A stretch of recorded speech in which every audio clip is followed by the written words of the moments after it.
big for them. So I think for Reload, this is going to be an important game for them. And I actually would say I think Reload are more favored to win. All right, well, we've got two teams right now. Reload Esports match record is 3-2. Tegridy Dam 3-3. Both of these teams very close in terms of points here in the standings for this region. It is Reload Esports game number 1 against Tegridy Dam. Well, they're going to lead with the two competitions they've been most prevalent with in the competition play. There's a lot on the line in this series, potentially qualifying off a win here in this best of 5. Both Fnaubers and the Restoration Druid with Walrick and Zot, the 3-player roster, be able to outdo Reload Esports. Walrick already on the run here, playing a Gnome Warlock. Yes! Bit interesting here from Walrick. The escape artist going to give him a little bit of mobility. On top of that mushroom efflorescence that Fnaubers is likely running, will remove snares. So it's all about keeping Walrick away from the warrior. And right now, Mercy is actually on target. They're both playing Gnome, just going after each other at the moment. Lontar, this is one of the main weaknesses, I think, of Shadow Priest Warlock, is actually a Restoration Shaman in my mind. I think the Restoration Shaman teams are going to struggle with this, which is not good for Reload Esports, because if they win here, they're almost surely going to lock in their top 4, but they fight a composition that is very challenging for Lontar. Yeah, so I would agree, and I do agree that the Restoration Shaman does struggle against this, but one thing we just saw Valet do, and I think it's going to be kind of a central theme of this matchup, is the Greater Fade Mass Dispel. So Valet, if his team's behind and they're all fully dotted up, he can just Greater Fade and Mass Dispel UA, Mass Dispel VT, Mass Dispel every little bit of damage that's on Walrick have available. So it's basically a complete reset. If he can find it, there's one. Yeah, and I feel like as long as he pulls those off consistently, it's going to be really difficult for Tegridy Dam to find a win condition in this match. Yeah, definitely. But at the same time, I think both of these healers are an interesting topic to discuss. I think for the Druid, as you can see, he's going to be spending a lot more mana early on, but the Shaman is also going to be more susceptible to dying here to these random Shadow Priest, one-shots that Zot has been doing. So that's one good thing for Tegridy Dam, and that's been a way for them to close the game. They actually kick Lontar here on cast. But now, we get silenced here. Do they have a stun out of this? No, Lontar is actually going to trinket there. He might get stunned here. Big damage coming out here from Zot and Warwick. And that's one way for them to actually close out the match here. Delay now as well, dropping quite low from the dots. And you can see Mercy here having so much trouble sticking to Warwick, playing the Gnome, the best race in the game, allegedly here. and Warwick's just going to be able to run around on this map, be super mobile, playing the Night Fae right there with the Night Fae blink. The Night Fae plus the Gnome is such a deadly combo because Soul Shape's cooldown and Escape Artist cooldown is basically the same. And Lontar here though, taking massive damage. Fleshcraft comes through. He's shot. Still looking for the fear here, faking out the Tremor Totem potentially. He actually doesn't have it. But yeah, that Soul Shape Escape Artist is very, very nice synergy as well, because you keep the movement speed from Soul Shape, and you can clear your snares. So Warwick, I think Tegridy Dam are actually winning this blind pick here. Well, let's see. Valet's got an opportunity to turn it around here with Power Infusion Void Form. You can see the damage being dealt out onto Walrick at the moment, as well as Zot. They need to ride the momentum of this. However, Fnaubers is sitting on Nature's Swiftness. Actually going to pop it onto Walrick. Walrick uses Demonic Gateway. Mercy gets spell locked on his Door of Shadows. They're really trying to prevent Mercy from reconnecting, but charges up. Walrick is now going to portal behind the pillar, but he's very low health. He's trying to line of sight Mercy. Mercy in hot pursuit. Stormbolting Walrick behind the pillar. There's not much left for him. He's getting chopped up and smacked down by Mercy. Reload Esports with beautiful positioning there to get Walrick's isolated and finish him. Reload Esports are looking good. So my initial analysis of the matchup was kind of correct. I thought Tegridy Dam, I didn't really anticipate the Fade Master Spells. The Greater Fade Master Spells definitely are a momentum shift in favor of Reload Esports, and they were able to ride that momentum, get a lot of pressure on Walrick, and despite some good positioning and good kiting, it was just kind of unrelenting pressure coming in from Reload Esports, and eventually that pressure was too much. They're able to get out a win on the blind pick, which is huge for them, especially because in this particular matchup, I don't think Tegridy Dam really has many options. I mean, they could bring in the BM Hunter, but I think that's really unlikely, Zico. Yeah, no, I think that's going to be like a desperation pick. I wouldn't be surprised if we see the same matchup on a larger map, but I want to see exactly what Warwick did here. I feel like he went too aggressive. Somebody played too aggressive here. Tegridy Dam, they just need to survive here. Mercy has so much uptime right now on Warwick, How does he actually get away here? So he gates, Door of Shadows gets counterspelled. And here, Warwick should just be running even further away. He should not let Mercy recharge him he there. ran into charge range. Yeah, that was the mistake right there. Because Mercy, Warwick's #1 priority is just deny Mercy. If you deny Mercy, it means Zot is going to be able to kill Lontar. It's going to allow Fnobers to do whatever he wants, drink, etc. It's just going to secure you the late game. Tegridy Damp had so much pressure in this matchup, and they were even close to killing Lontar. I think it actually baited them to play a little too aggressive. Because I feel like if Warwick really wants to, he can stay alive for way longer than that. And I think as well on a larger map, that's going to help him. And if they do that same strategy, just in dampening, I feel like they ought to win. So just get to dampening. Don't even care too much about what happens before dampening. Just focus on surviving, and that's it. In dampening, you're going to win. Okay, well, let's see what Tegridy Damp can do here in game number 2. We're going to get that draft process started very shortly and see if they end up switching up that composition and what map they do choose. This is a comp that they're known for, though. They kind of have this one comp, and we've seen them, like these guys have already touched on, branch out just a little bit. But game number 2 is where they're going to have to be looking to tie things up for them. I was talking to Reload Esports before this match started, and they said that they were a little bit unsure about this series heading into it because they don't really have much practice. There's not really a lot of ways to practice against this composition that we see Tegridy Damp traditionally running, but it sounded like they weren't really too nervous, and especially giving that game number 1 Super Tees, they looked pretty solid, and it was a pretty convincing game number 1 win.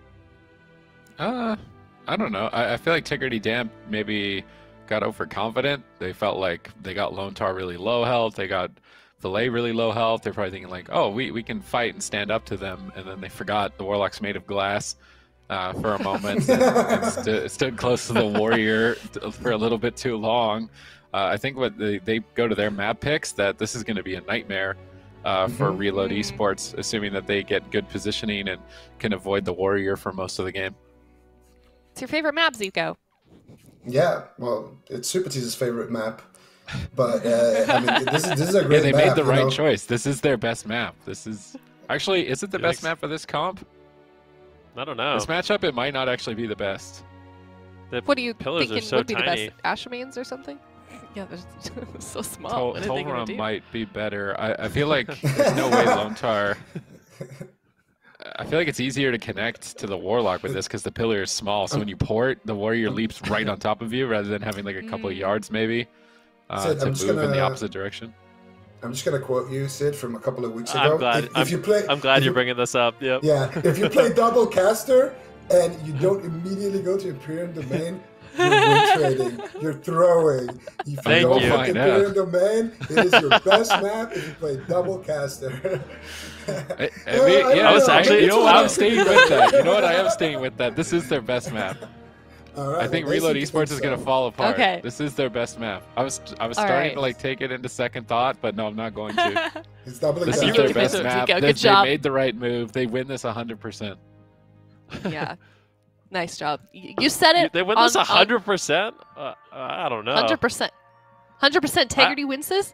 Okay, if they go AFK I don't believe that at all. Or run into the Warrior charge, they're not going to win. But if Walrix plays the game the way that I'm expecting him to play the game, they win this 100%. If Walrix says, "Here, Mercy, hit me," and just like walks into him, like they're not going to win. But if he runs circles the whole game, I think they're going to win. Okay. I don't know.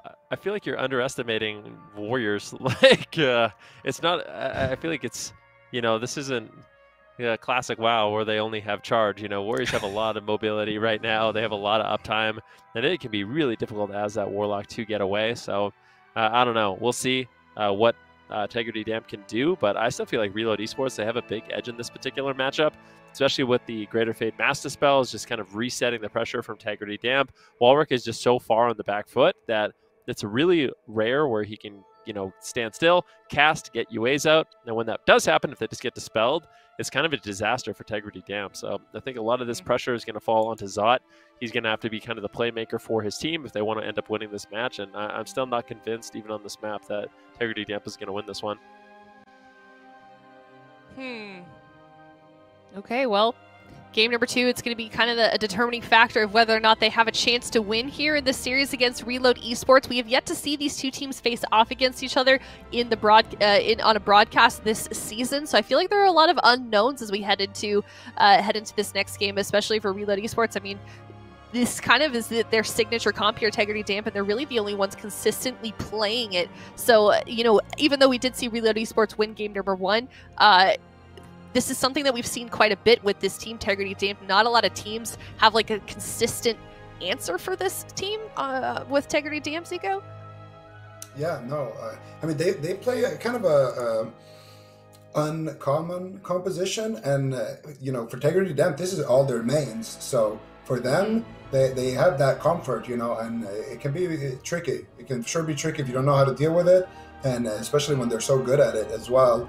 And for Tegridy Damp and for Reload, this is a huge win, you know, on the table here. There's so much on the line for both of these teams.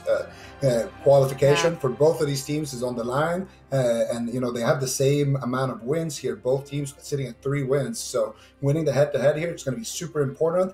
It also has implications on who gets second spot on the standings overall, if Creed is going to get that or not. And just overall here, also a lot of implications for Method trying to get that 4th spot potentially. So this match is very, very big. So both of these teams, they got to bring their A game here.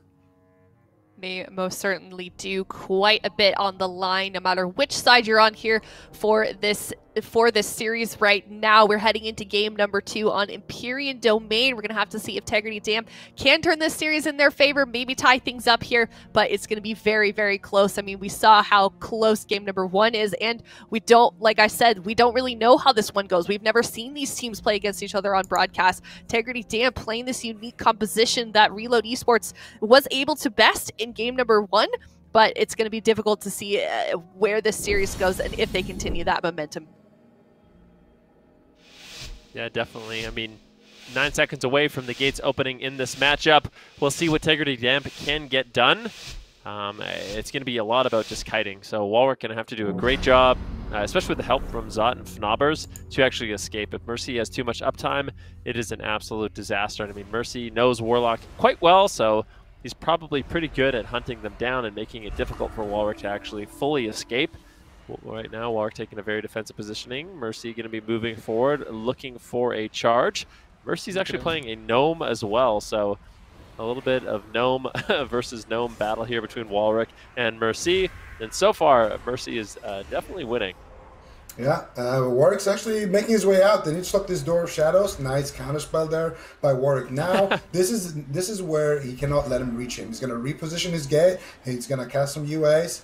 Mercy here, it's going to be reconnecting there using the Door of Shadows. And here he has a Soul Shape, so if Warwick needs to, he can Soul Shape, Escape Artist here, potentially get away. He's opting for a little bit of damage right now, and now he's in a stun. He's going to trigger out of that stun, going for some more UAs here. Good pressure here from Tegridy Damp. Lontar, though, channeling out the Fleshcraft here, avoiding any CC. Mercy has also used his Trinket here. Lontar's going to deflect with the Earthen Wall Totem. So far, both teams looking good. Warwick, oh no, he gets charged there on his teleport, not putting it out of line of sight. So Mercy's going to have more uptime here onto Warwick. The Warwick's trying to fake cast a kick. He's got his Dark Soul active here, trying to avoid Valet there from the Purge. Valet definitely looking to shut that down, and he will dispel that from Warwick. So now Warwick doesn't have his biggest damage cooldown. They're going after Lontar here with a Silence. Lontar's just going to answer with his Ascendance. This was a big damage push there from Tegridy Damp, and he needs it to recover here. Howl of Terror coming out from Warwick, but Mercy's uptime is just too much right now. Warwick needs to start kiting here, and he's going to activate the Soul Shape. Now he's kiting away from his teleport, so he needs to gate back to his teleport range potentially, and he's going to actually just Soul Shape back. And there is the Vortex as well from Fnobbers. Now more uptime here on Warwick's head. All right, Walrick, where are you going to go? Stunned up in midfield, getting blasted down, portaling behind the pillar. Mercy leaping in line of sight. looking to reconnect with the Earth Grab route. Walrick now getting gripped into midfield, getting charged on his grip. Fnaubers was trying to drink, but he needs to come back to the fight. Walrick is not able to avoid the Warrior here in this position. He's trying to counter pressure, load out some dots with the Soul Rot. Stun onto Valet from Fnaubers. Fnaubers moving over, building up a stun on Mercy. Nice maim stun from Fnaubers. I really have been enjoying watching him use that mass entanglement and utilizing these stuns to prevent targets from connecting to his Warlock. It's very important that that Druid Warlock synergy is on point. I would like to see Ursul's Vortex on a portal. That's about the only other thing. This way, if Mercy uses a gap closer to try and reconnect instantly, he's pulled out into the midfield. That's going to provide a lot of breathing room. Here we see Lontar trying to cross midfield, taking a lot of damage. Valet is trying to help him out, but he might not recover, having to dispel Unstable Affliction. Valet is rotting down as well. Mind controlled into midfield to prevent his support. Zot is really tearing in at the moment, being left open and getting a ton of value. But now Walrick's in the Stormbolt behind the pillar. Is he going to be able to get away from Mercy here in this position? He's moving towards the gateway. They're going to use Nature's Swiftness to recover. Lontar with Tremor Totem down, intercepting that incoming fear onto his team. Valet is trying to counter pressure with the Void form up right now. This could be dangerous for Walrick. He's still just tanking the Warrior.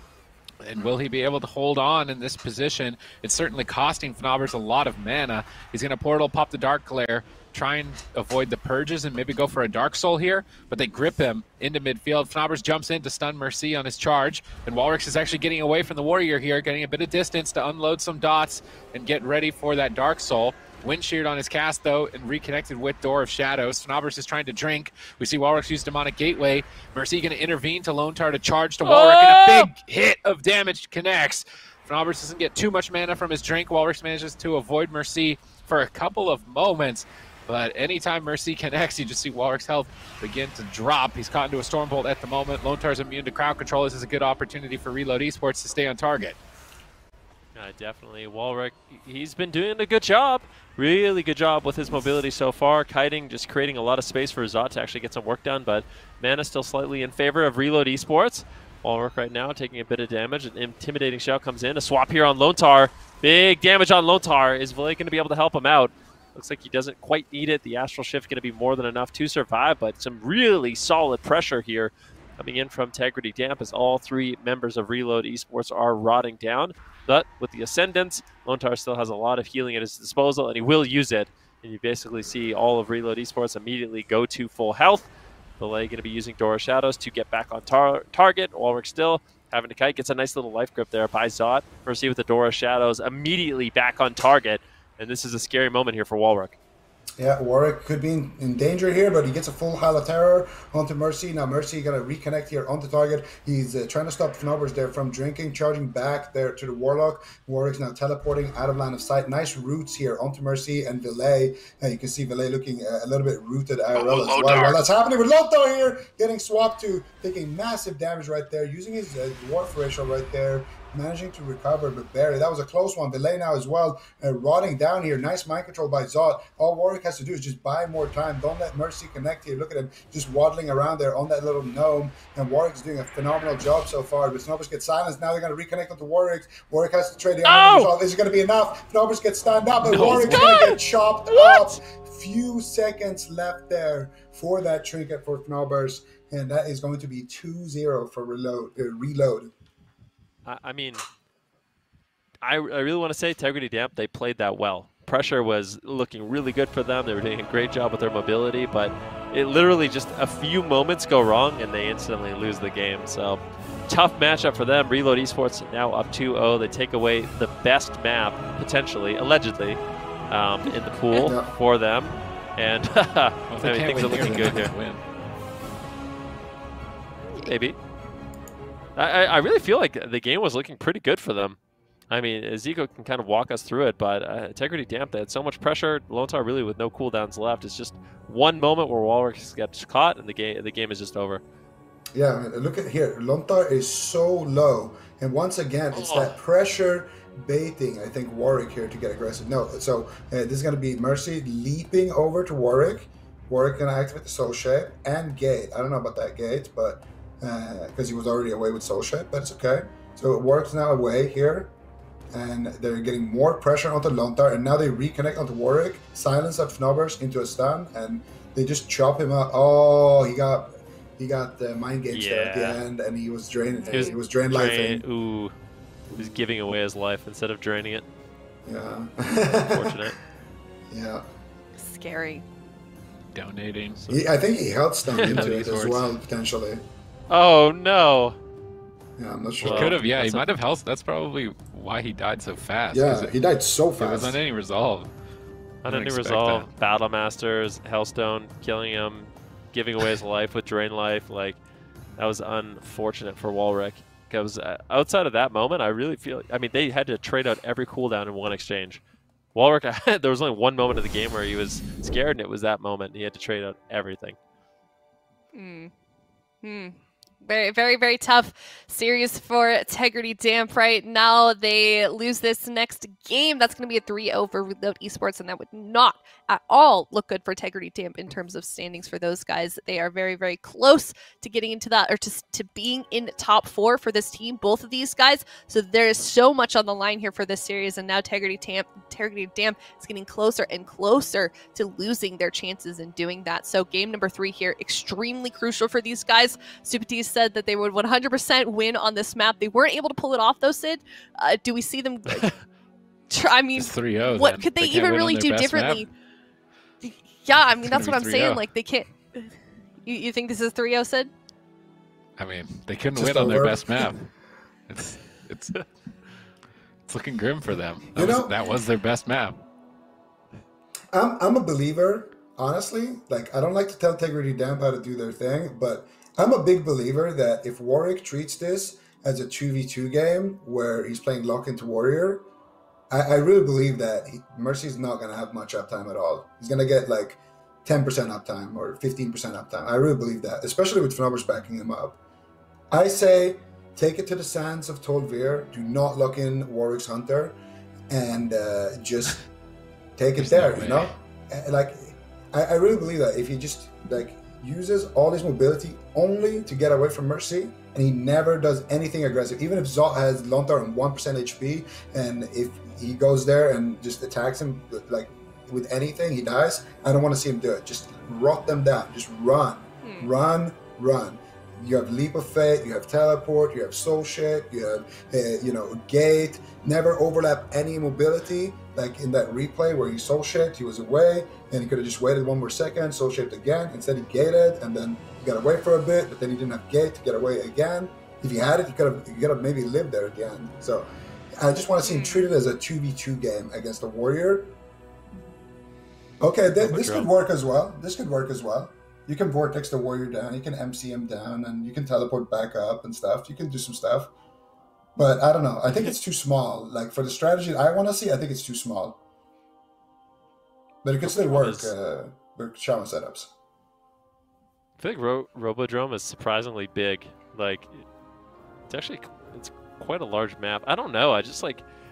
Walrick has so much mobility, and he has a constant slow on his corruption from his legendary, and he still just can't get away. Mercy is just like, he's just using his condemn to other targets. Like if Fnobbers is between Walrick and Mercy just tab targets Fnobbers, condemn. He's just using them as like a grapple point. Yeah, like a grapple point, exactly, to get back on target. Yeah, so And the Mercy Door of is Shadows is- Spider-Man. Yeah. The Door of Shadows is the scariest thing, because the Walrus is actually, his gateways take him such an incredible distance, but Walrus is forced to use his counterspell on the Door of Shadows. Mercy's like fake casting. It's an interesting dynamic where you have to interrupt the warrior in order to survive in this matchup. But Tegridy Damp, I do kind of agree. I feel like Walrick played that so well until like the last maybe like 30, 45 seconds. It's a really difficult matchup, but I feel like if he continues to just play as perfect as he is at the beginning of the game and the late game, they definitely can win, because Zot was finding moments of pressure. Walrick just has to be very careful. You can't overlap your soul shape with your gateway. I feel like that was a really pivotal point in the matchup, where all of a sudden Reload Esports, they could stay on target and Walrick couldn't get away. If that hadn't happened, maybe Tegridy Damp could have actually won that one. So you think this combat needs to win in the late game then, Ben? Probably. I mean, I would say so. I think it's all about just splitting everybody up. That's why the large maps are so good. For Tegridy Damp, if people are grouped up, if like Valet, Lontar, and Mercy are on top of each other, that's when the Master Spells are devastating. But if you have isolated targets that Zot can kind of go after, then it becomes a lot more difficult. Like Valet and Lontar just slowly waddling across the map, trying to help their warriors stay on target. And that's when you see Zot building up pressure and momentum. So I feel like Tegridy Damp, the name of the game for them is just space. Just keep creating space. Walrick, just keep crossing the map. Like Zico said, kind of turn it into like a 1 versus 1 versus Mercy, where all you're doing is avoiding damage, dotting him up. If you can find damage on other targets, great, but doesn't necessarily have to happen. I just think his job is basically just kind of bait Reload Esports in the open and allow Zot to do his thing. All right, well, let's see what they can do here. Very, very close to losing this series. It would not be good for Tegridy Damp at all. They've made it so far in this circuit and in the first 4 cups before this circuit as well. They're a 3-man roster, and this isn't like, we don't usually see those teams sort of rise to the top as this team has, especially when they only really have this one composition. But the other advantage of that is that they're going to know the ins and outs of what it can do so well. So hopefully they have something planned here on Robodrome. Let's see if they can turn things around. But if they lose this game, they lose this series, and that would be absolutely detrimental to their hopes of making it into the European finals. Game number 3, Reload Esports on match point. All right, here we go. The Robodrome. Not a map selected too often, but with Life Grip and Portal and a bunch of Z-axis mechanics like the Demonic Gateway, it could be interesting. Let's see how they utilize it. Walrick secures the Demonic Gateway, very important. He almost got stopped on it. Now he's trying to reposition around the corner so that he can portal to his gateway. He's going to portal, but they haven't committed anything. He's getting aggressive with the portal, trying to get dots up on Lontar, but Lontar already got the dispel. Now he's line of sighting Mercy on this big box. I really like this positioning from Walrick right now, just running the warrior around in circles, although Mercy is now reconnected, so where is he going to go? Looks like an escape artist or a dispel on his entangling route. He's still just trying to line of sight with Efflorescence. He gets storm bolted, but he's not in line of sight of Valet, so he shouldn't take too much damage. He's trying to wrap around. Valet is actually going after Zot and Fnobbers in the midfield, looking for a mind games, trying to fish for it. It looks like Fnobbers has to dispel it, so Walrus could be in trouble. He's trying to wrap around the other side, but he gets snared up. He's kind of stuck in a weird position at the moment. I'd love to see an Ursul's Vortex with a portal in this position. Pulled him in line of sight of Zot and away from Walrick. They're going to use the Demonic Gateway and try and get upstairs, and Mercy immediately reconnects to this. So maybe Zot should Door of Shadows up there and Life Grip Walrick back up after he jumps down, but Mercy is getting a lot of uptime, and there's a silence on the healer. Walrick jumps down, he soul shapes. Is he going to be able to escape? He's trying to get back to his original positioning at that first pillar. Portaling on top of the soul shape, so multiple mobility cooldowns used in one attack here. And Fnobbers can't even get hots on Walrick. Walrick is line of sighting the warrior, but he's also line of sighting his druid. Yeah, he's just dying outright. I mean, Fnobber's trying to reconnect. Walrick's getting interrupted. Big damage on Walrick right now. Have to be very afraid. Fnobber's going to dispel the Vampiric Touch, but that just might be the game. And it's just execute after execute. Fnobbers, he can't believe it. Yeah, that was a big mistake from Fnobbers, I would say. He goes for the dispel, I do believe, instead of just trading out the Iron Bark, and that is kind of a disaster because Fnobbers, he has the Iron Bark, he has the Nature Swiftness, he has basically everything to keep his Warlock alive, but Reload Esports are going to capitalize on that mistake, get their 3-0 victory, and this is a big win for them. Yeah, this was a great showing. It's a huge win for them. Definitely a great showing, Zico. But you can see emotions are definitely running high. I mean, you saw Fnobbers at the end there with that cam. I mean, he looks so frustrated, and it's definitely a disappointing loss for those guys, but it's going to be a 3-0 to Reload Esports. Yeah, but it's kind of the same thing. The game was going so good when he was just running around the box, and then he stopped running around the box. Here he uses Soul Shape, gets a little bit away, one more Soul Shape. No, okay, so that was a Demonic Circle. So here, how does Mercy reconnect from this? So he goes after Fnobbers. Fnobbers is trying to build combo points on Lontar there, though. Yeah, so here they're just like in melee range now again. I really feel, and here at the end as well, what was his damage again with the mind games from Valet? Did he Hearthstone with the mind games again, or what? No, it was just maybe it was just execute. Yeah, it was just execute. Yeah, I mean that's how fast things can spiral out of control. And that's why the Affliction Warlock right now is really scary. If everything goes your way and you play perfect, then the matchups look really good. But if you mismanage your defensives even just a little bit, the game spirals out of control. And you could just see how much pressure Mercy and Valet were able to get. And yeah, I mean, they're going to walk away with a win, and the Shadow Priest Warrior Shaman definitely looks strong for them. Yeah, this was a great showing. All right, Yeah, most definitely. That's going to put their record as well for at a 4.